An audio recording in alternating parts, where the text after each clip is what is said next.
Assalamu alaikum, peace be upon you. So the question comes up in regards to my religious history, my belief, my chosen way of life. Many people have pointed out that I'm a white Canadian. What, I'm white? Personally, I'm not actually sure how my nationality, my ethnicity, yes, white Canadian, how that has anything to do with my religious belief in any way. But sadly, there are those out there who think it matters.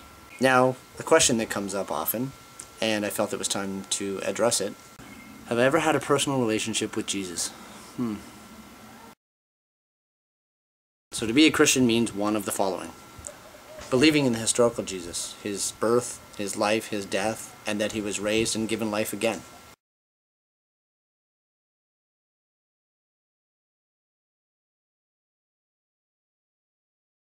Accepting the theological belief that God became a man in the form of Jesus in order to forgive all men for their sins.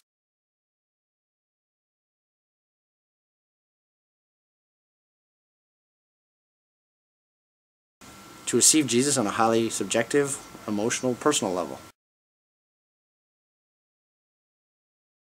For many, being Christian would include all three, but there are those out there that pick one or another, and it all depends on who you talk to.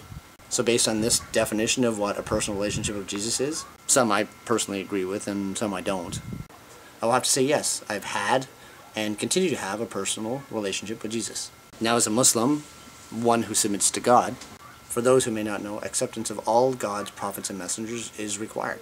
If you reject any one of them, you reject God and his message.